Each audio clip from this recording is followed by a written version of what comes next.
नमस्कार दोस्तों, आज हम लोग यूपी लेखपाल 2015 मैथ के कुछ क्वेश्चंस को सॉल्व करेंगे और उनकी बेस्ट अप्रोच सॉल्व करने की क्या उसके बारे में बातें की जाएंगी। ठीक है, तो पहला सवाल मैं आज आपको बोल रहा हूँ। उसका पहला सवाल ये दिया गया था कि किसी क्लास के 15 विद्यार्थियों की औसत आयु, कितने विद्यार्थियों की? 15 विद्यार्थियों की औसत आयु 15 वर्ष दी गई। 15 विद्यार्थियों की औसत आयु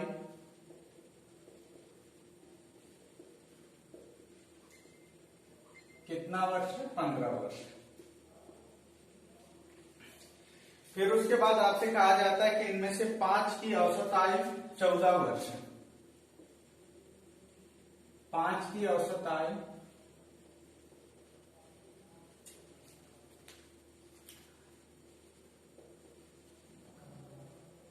14 ईयर्स।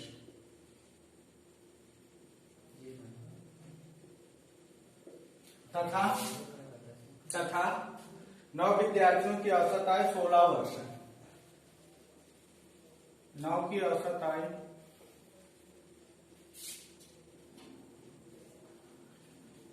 16 ईयर्स। फिर आपसे पूछ लिया जाता है कि इसमें जो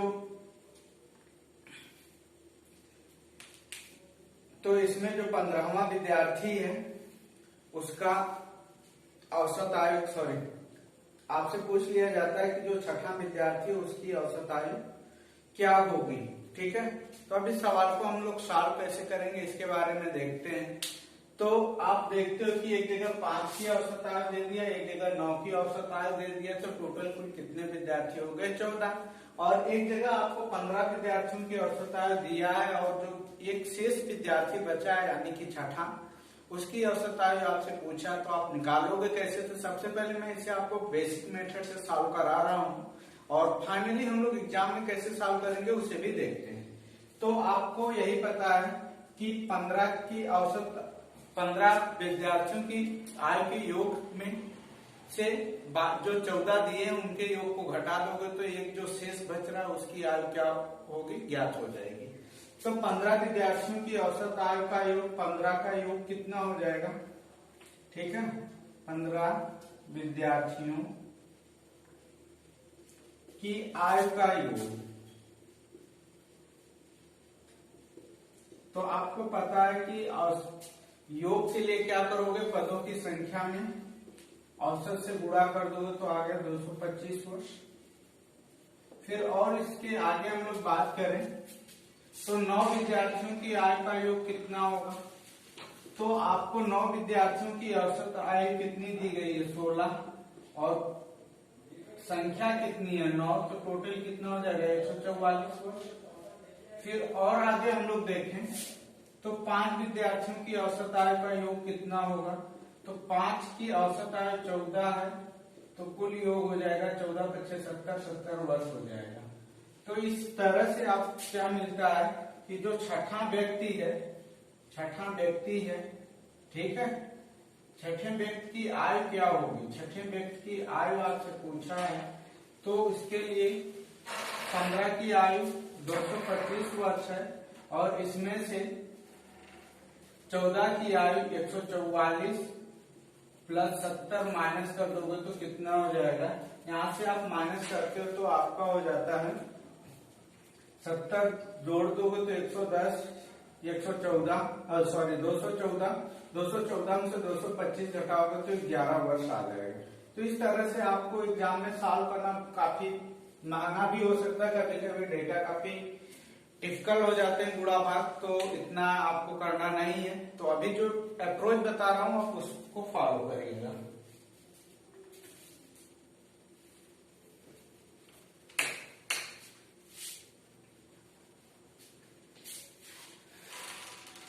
दोस्तों, जो औसत होता है वो विचलन होता है जो कि सब पे बराबर बराबर बढ़ जाता है।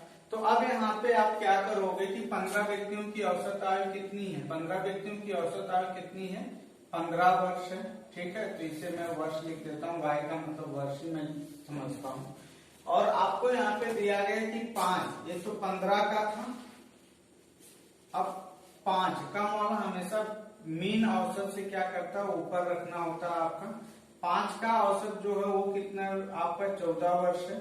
फिर उसके बाद आपको ये पता है कि 9 का औसत आयु कितना दिया, 16। तो अब देखो कि ये मीन वाला कितना कम है, तो जो 5 का है उनका औसत आयु कितनी है, 14 वर्ष है। लेकिन ओवरऑल कितना है, 15 वर्ष। तो 14 से 15 कितना कम, 1 कम है। तो 1 कम है, तो इसलिए हर एक पे 1 की कमी, तो 5 लोगों की वजह से -5 वर्ष की कमी आएगी क्या। फिर उसके बाद हम लोग ये देखते हैं कि जो बाकी 9 व्यक्ति हैं उनकी औसत से कितना ज्यादा है औसत आयु, 1 साल ज्यादा है। तो इस तरह से आप ये देखते हो, ये +1 गुणे टोटल ज्यादा कितना हो जाएगा औसत से, 9 वर्ष। तो आप यहाँ पे ओवरऑल ये देखते हो ये प्लस का 4 माइनस का 5 है, प्लस का 9 है। तो ओवरऑल आपका औसत कितना हो रहा है, प्लस का 4 हो रहा है। यानी कि ये बात आती है कि जब हम लोग 5 व्यक्तियों और 9 व्यक्तियों का विचलन देखते हैं तो ये 4 वर्ष ज्यादा आ रहा है औसत से। तो इसका मतलब जो एक व्यक्ति शेष है उसकी एज 15 से कितना कम होना चाहिए, 15 से उसकी एज कम कितना होना चाहिए, तो होना चाहिए 4 वर्ष कम होना चाहिए। तो 15 से 4 वर्ष आप कम करोगे तो कितना हो जाएगा, 15 से 4 वर्ष आप कम करोगे तो वो हो जाएगा 11 वर्ष। तो इसलिए शेष का आयु क्या हो जाएगा कि मीन आपका है 15 वर्ष और विचलन कितना है, प्लस ज्यादा है। तो इसलिए आपको ओवरऑल 15 पहुंचाना है। तो 15 पहुंचाने के लिए 4 माइनस कर दोगे तो कितना होना चाहिए, 11 वर्ष होना चाहिए। अब दोस्तों औसत से एक सवाल और उस समय आपके यहाँ पूछा गया था, उसको हम लोग सॉल्व करते हैं।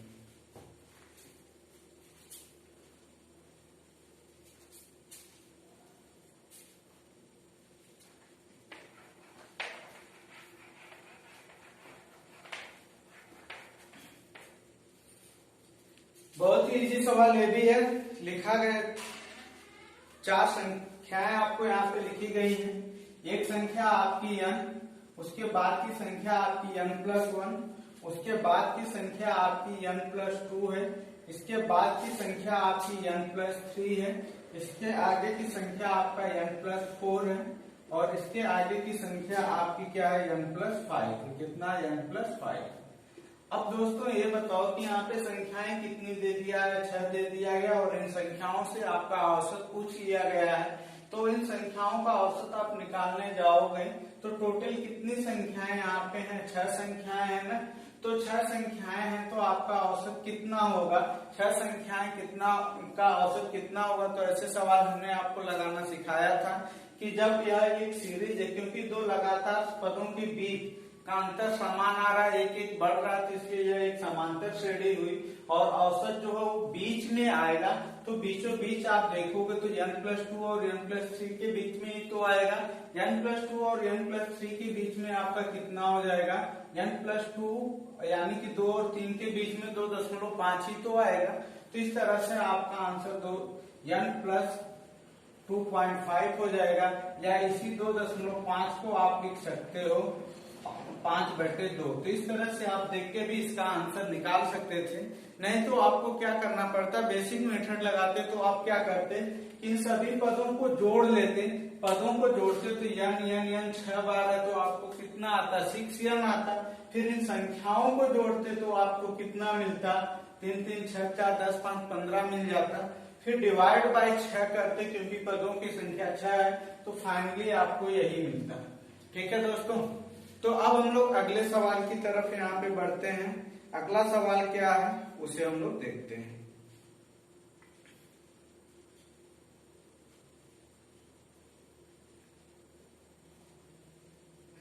अगला सवाल दोस्तों दिया गया है कि 2 संख्याओं का लघुत्तम समापवर्त 520 है। 2 संख्याओं का लघुत्तम समापवर्त 520 है,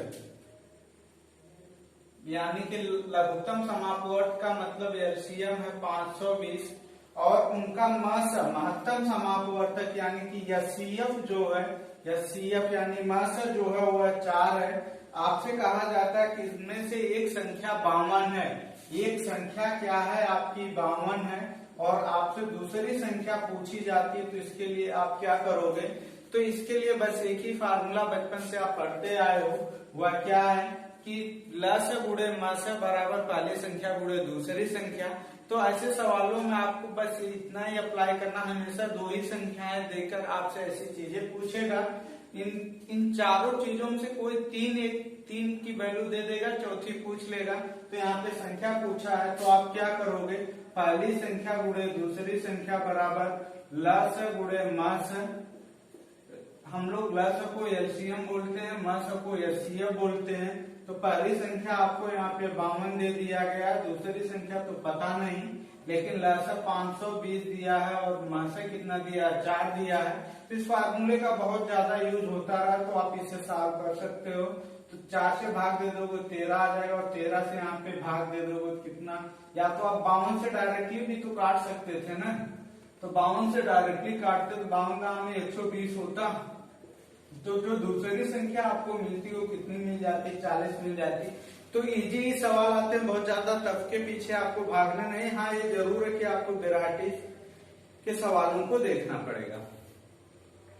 अब आगे हम लोग एक सवाल मैं आपको समझा रहा हूं, उसे ध्यान से सुनिएगा, काफी अच्छा सवाल है। आपको मैं बेसिक से भी बताऊंगा, एडवांस मेथड यानी कि एग्जाम मेथड से भी बताऊंगा, ध्यान से सुनिएगा।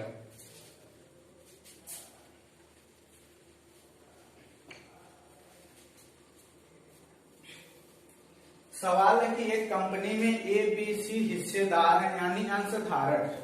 कितने लोग हैं, 3 लोग हैं, ए बी और सी। अब इसमें से कहा जाता है कि किसी एक वर्ष ए को लाभ का 1/3 भाग दिया गया। अब आगे देखते हैं, बी को लाभ का 1/4 भाग दिया जाता है। बी को कितना दिया जाता है, 1/4 भाग दिया जाता है। फिर उसके बाद ये आपसे पूछ लेते हैं कि शेष को, ठीक है, और सी को 5000 मिलते हैं। क्या सी को कितना मिलता, सी को 5000 रुपया मिलता है। और आपसे पूछता है कि ए को कितना पैसा मिला, आपसे पूछा जाता है कि ए को कितना पैसा मिला। तो यहाँ पे ए बी सी में से किसी का भी पूछ सकता, ए और बी में से किसी में का भी पूछ सकता था, या तो ये पूछ सकते थे टोटल कुल कितने का लाभ हुआ था। तो इस सवाल को सॉल्व करना बड़ा ही आसान होता है दोस्तों। अब देखो यहाँ पे भिन्न के रूप में 1/3 और 1/4 है, तो आपको टोटल मानना पड़ेगा, ठीक है। टोटल के लिए आप क्या करोगे कि जो हर का लसागु, जो हर है दोनों जगहों पे उनका लसागु ले लोगे। तो जो टोटल लाभ होगा 3 और 4 का लसागु कितना होता है, 12 होता है ना। तो अब इनका लसागु हो गया 12, तो टोटल हो गया 12। अब आगे हम लोग सॉल्व करने की यहाँ पे कोशिश करें, तो ए को कितना मिलेगा, तो इस 12 का 1/3 मिलेगा ना। तो 12 का 1/3 मैक्सिमम वैल्यू को आपको मन में ही कैलकुलेट करना है, ताकि आपकी स्पीड बनी रहे। हर एक चीज को वहां पे आप लिख के मत सॉल्व करने लगना। मुझे तो आपको समझाना है इसलिए मैं लिख रहा हूँ यहाँ। तो ए को 4 रुपया मिल जाएगा, 4 बार मिल गया। बी को कितना मिलेगा, इस 12 का 1/4 मिलता है, तो यानी कि बी को 3 मिल गया। तो इसका मतलब कि यहाँ पे जो बचा वो किसको मिलेगा, सी को मिलेगा क्या। तो सी का हिस्सा जब आप निकालोगे तो सी शेष सी को मिलेगा। तो सी का हिस्सा कितना होगा, 12 से 4 + 3 माइनस कर दोगे तो कितना आ जाता है, 5 आता है क्या। और इस 5 की ही वैल्यू कितनी है, इस 5 की वैल्यू सी है, और 5 ही किसके बराबर, 5000 के बराबर है। तो ए की वैल्यू कितनी हो जाएगी, 1000 हो जाएगी। और आपसे पूछा क्या है, आपसे ए का हिस्सा पूछा है, तो 1 का मान 1000, तो 4 का मान कितना होगा, तो 4000 हो जाएगा, ठीक है। तो इस तरह से ए का मान 4000 हो गया। यदि बी का मान, सॉरी, यदि टोटल पूछता तो टोटल आपने 12 किया, तो इस 12 में 1000 का गुणा कर देते तो 12000 हो जाता। यदि बी का पूछता तो 3 × 1000 करते तो 3000 मिल जाता। तो दोस्तों अब आगे के वाले सवाल को हम, अच्छा आप इसे भिन्न से भी मान के लगाओगे ना तो काफी डिफिकल्ट पड़ जाएगा और लंबा प्रोसेस। तो एक बार मैं इस सवाल को फिर से समझा देता हूँ। जब भी इस तरह फ्रैक्शन में भागों को बांटा जाता है तो आप क्या करोगे कि जो हर है उनका लसागु लेके कुल भाग मान लोगे उस हर को। तो 3 और 4 का लसागु 12 हुआ, तो कुल भाग हमने 12 मान लिया। और यहाँ पे कहा गया कि ए को कुल का 1/3 मिला तो 12 का 1/3 4 हो जाएगा, और बी को कुल भाग का 1/4 मिला तो 12 का 1/4 कितना हो गया, 3 हो गया। यानी कि टोटल 12 में से खर्च कितना हो गया, 7 ना। तो सी के हिस्से में कितना आया, 5, जो बचा वो सी का हिस्सा। तो सी का 5, इस 5 का मान ही 5,000 रुपए के बराबर है। 5 का ये मान कितने के बराबर, 5,000 रुपए के बराबर।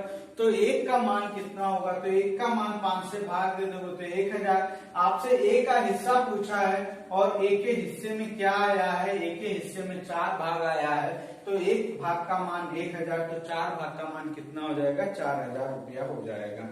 तो दोस्तों अब हम लोग आगे बढ़ते हैं।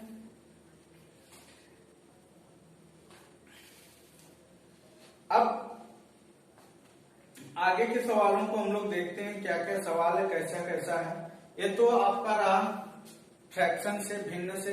एक सेशन में इस पे भी लाऊंगा, लंबा सेशन रहेगा, क्योंकि ऐसा तो है नहीं कि एक ही टाइप के सवाल बनते हैं रेशियो प्रोपोर्शन में, ढेर सारे टाइप बनते हैं। अभी तो एवरेज ही हमारा काफी लंबा चलेगा। तो एक सवाल है लसन मसल से आधारित, उसे आप देखना और लास्ट तक आप वीडियो को देखते रहिएगा।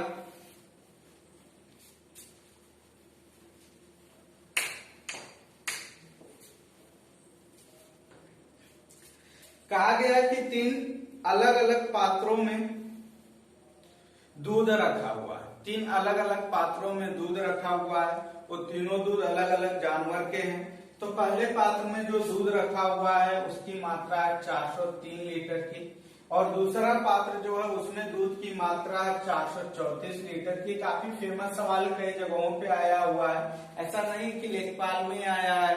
ये सवाल आपका पेटेंट के लिए एक एग्जाम होता है उसमें भी आया हुआ था, और जगहों पे भी, एसएससी में भी कई बार पूछा हुआ है। इस सवाल को आप ध्यान से समझना, बहुत ही इजी होता है। और आगे आपकी वैल्यू 465 लीटर अगले बर्तन की है, ठीक है। तो 3 अलग अलग बर्तन है, तीनों में दूध की जो रखे गए दूध की मात्रा 403 लीटर, 434 लीटर और 465 लीटर। आपसे पूछा जाता है कि बड़े से बड़े माप क्या होना चाहिए कि जिससे इन तीनों को पूर्णतया माप सको। तो पूर्णतया मापने के लिए हम क्या करेंगे कि इनका मास लेना पड़ेगा, ठीक है। क्या करना पड़ेगा, मास लेना पड़ेगा। क्यों मास लेना पड़ेगा, क्योंकि मास ही वह सबसे बड़ी संख्या है जो इन तीनों को पूर्णतः क्या कर सकती है, माप सकती, पूरा का पूरा माप सकता है किसी भी बर्तन का। जैसे हम उससे यहाँ पे उस बोतल से निकालना चाहे तो बोतलों की संख्या एक पूर्ण संख्या में आएगी। तो अब मसल लेने के लिए आप बचपन वाले तरीकों को लगाते हो। मैं यहाँ पे उन सारे मेथड को नहीं बता रहा हूं, मैं बस इतना ही कहूंगा कि जो इन दोनों के बीच अंतर ले लो, ठीक है। तो 403 और 434 इन दोनों को आप घटा दीजिए। तो इन दोनों को आप घटाते हैं तो कितना आता है, 31 आता है। अब देखो 31 से संख्याएं कट जाएंगी क्या, एक बार आप इनको चेक कर लिया करो मास्टर निकालते समय कि जिन दो संख्याओं के बीच अंतर का मैं समांतर लगभग वही आपको आंसर मिल जाता है।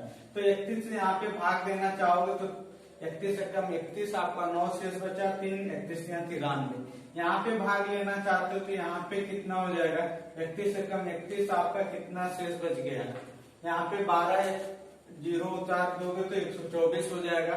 31 से होकर 124 हो जाता है, ये भी कट जाएगा। तो नो डाउट कि ये भी कट ही जाएगा, क्योंकि 434 में 31 जोड़ देते हो तो मिल ही जाता है। तो इस तरह से आपका जो सबसे बड़े बर्तन की साइज है वो क्या हो गया, 31।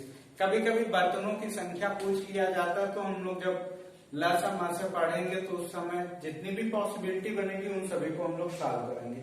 एक लसा मासे से और अच्छा सुंदर सा सवाल है, उसे आप देख लीजिए। अभी मैं आपको बता रहा हूं उस सवाल को।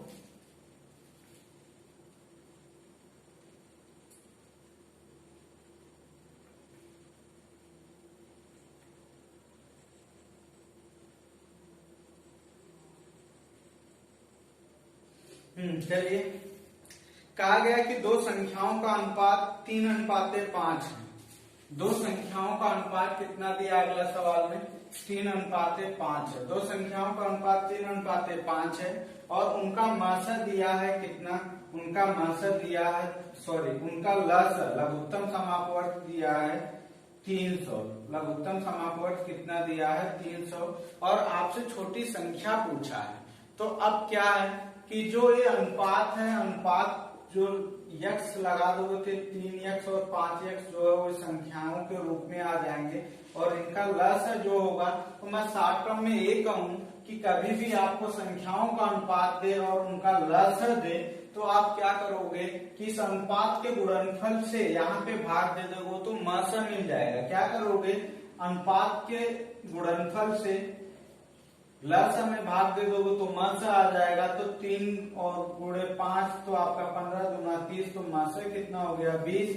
अब मस पता है और संख्याओं का अनुपात पता है, तो आप क्या कर सकते हो कि इस 20 का गुणा कर दोगे तो सबसे छोटा अनुपात 3 है। आपसे छोटी संख्या पूछी है, तो छोटी संख्या जो होगी वो 3 गुणे 20 आ जाएगी, यानी कि 60 आ जाएगी। यदि आपसे बड़ी संख्या पूछता तो 20 × 100 आ जाता, और आपको इनका लस भी लेना हो तो 300 ही आता। तो दोस्तों एक ये सवाल रहा, और आगे हम लोग सवाल लगाते हैं। एक अच्छा सा सवाल है जिसको आपको लस से ही निकालना पड़ता है, उसे देखिएगा। जिसके लिए आपको बहुत ज्यादा टाइम लग जाता है उसकी अप्रोच देखिएगा।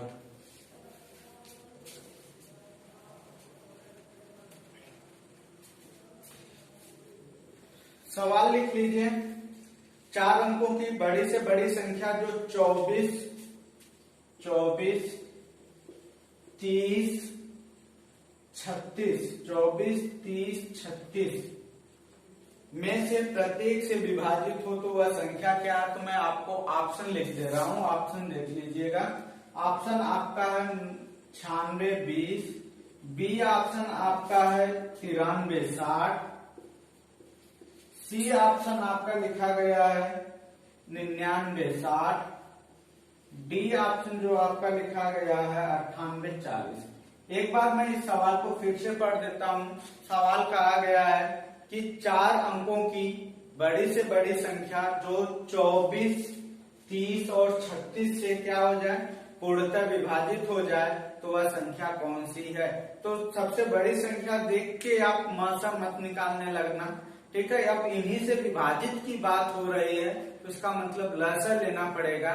तो आप ट्रेडिशनल मेथड से जाओगे, लसा लोगे, फिर उसके बाद 4 अंकों की सबसे बड़ी संख्या उस लसा से भाग दोगे, फिर उसके बाद जो शेष बचेगा घटाओगे तो जाकर आपको उत्तर मिलेगा। तो इतना काम तो करना नहीं है, न तो आपके पास इतना टाइम है। तो इसे हम लोग विभाज्यता के नियम से सॉल्व करेंगे। विभाज्यता का नियम हम अगले सेशन में लेके आएंगे, कैसे विभाज्यता का नियम काम करता है एग्जामों में। आप बिना सवाल किए सही आंसर पे पहुंच जाओगे। तो अब देखो 24 कौन सी संख्याएं 24 से कटती हैं। वे संख्याएं जो 8 और 3 से अलग अलग विभाजित हो जाएंगी वो क्या होंगे, 24 से कटेंगी। 30 के लिए तो आपकी संख्याएं क्या होनी चाहिए, अलग अलग 10 और 3 से कटनी चाहिए। कई सारी इसकी प्रामाणिकता है। 36 के लिए क्या संख्याएं अलग अलग 9 और 4 से कटना चाहिए। तो अब दोस्तों देखो कैसे इसे लगाते हैं। तो यहाँ पे तो देखो 4 से तो सबकी सब संख्याएं कट जा रही हैं। 9 की बात करते हैं तो 9 से कटने के लिए क्या है कि वे संख्याएं जिनके अंकों का योग 9 होगा वो 9 से कट जाएंगी। तो सबसे बड़ी संख्या से ही स्टार्ट करते हैं। यहाँ पे 9 9 18 6 24। तो ये तो संख्या तो होगी नहीं क्योंकि 9 से नहीं कटेगी, क्योंकि संख्या के अंकों का योग 9 से नहीं कटा। अब यहाँ पे हम लोग देखें तो 8 4 12 हो जाएगा। 12 में 9 जोड़ोगे तो 21, तो ये भी 9 से नहीं कटेगा। फिर आगे हम लोग दोस्तों बढ़ते हैं तो 36 9 ये तो कट जाएगा। और यहाँ पे देखें तो 6 2 8 9, तो ये भी नहीं कटेगा। तो आपका ऑप्शन क्या हो जाएगा, बी। तो इस तरह से आप बहुत ज्यादा एफर्ट करने से बच जाओगे और सही आंसर पे भी पहुंच जाओगे। मेन रीजन हम लोग जब चैप्टर्स पढ़ेंगे तो उस समय आपके काम आएगा।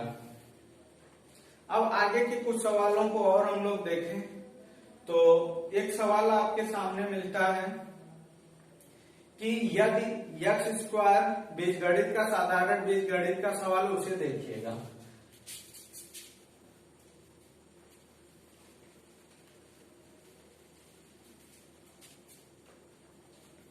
कहा गया कि यदि x² + 1/x² बराबर 23, तो x के पावर 4 प्लस 1/x के पावर 4 का मान क्या होगा। दोस्तों ये x के पावर 4 प्लस 1/x के पावर 4 देखते ही कुछ लोग सवाल छोड़ देते हैं, सोचते हैं कि हमसे तो ये होगा ही नहीं। ये हो जाएगा आपसे। एक बार इसे मैं आपको बेसिक से बताता हूँ, फिर फार्मूले कैसे लगाना वो भी देख लेते हैं। तो आपने दोस्तों ये फार्मूला पढ़ा होगा कि a प्लस बी का होल स्क्वायर बराबर होता है a square plus B square plus 2ab होता है क्या। हाँ, अब देखो कि इस x का स्क्वायर करो पावर 4, यानी कि इस दोनों पक्षों का क्या किया है इन्होंने स्क्वायर कर दिया है। तो अब यहाँ पे इसका होल स्क्वायर कर दोगे तो कितना हो जाएगा, x का स्क्वायर करोगे तो x के पावर 4 प्लस 1/x स्क्वायर का स्क्वायर करोगे तो 1/x के पावर 4 प्लस 2ab यानी कि 2 गुणे x square into x square यानी कि 2 हो जाएगा, बराबर यहाँ पे 23 का स्क्वायर हो जाएगा। आगे आप सॉल्व करोगे तो x square plus 1/x square बराबर 23 का स्क्वायर 529 होता है। एक दिन मैं आपको वर्ग करना भी सिखाऊंगा। तो इस 23 में से 2 घटा दोगे, 529 में से 2 घटा दोगे तो आपको कितना मिल जाएगा, 527। तो इस तरह से आप आंसर पे पहुंच सकते हो। देखो दोस्तों इतना आपको सोचना भी नहीं है, यहाँ पे पावर स्क्वायर है तो एक बार इसका क्या करो, पावर 4 चाहिए आपको तो स्क्वायर करने पे पावर 4 आएगा। तो क्या करोगे कि 23 का स्क्वायर कर दोगे, बराबर के साथ जो संख्या लिखी उसी का स्क्वायर कर दोगे। स्क्वायर करने के बाद आप क्या करोगे, -2ab, क्योंकि कभी कभी यहाँ पे वैल्यू चेंज होती है तो आपको डायरेक्टली 2 घटाना घातक हो जाएगा। तो आप क्या करोगे, इस 23 की स्क्वायर में से 2ab घटाओगे तो 2a का मतलब x स्क्वायर, b का मतलब 1/x स्क्वायर, कट के केवल 2 बचता है। तो 23 की स्क्वायर में से 2 घटा देते तो आपका आंसर 527 होता है। Thank you class. बाकी शेष क्वेश्चंस को हम लोग अगली क्लास में करेंगे।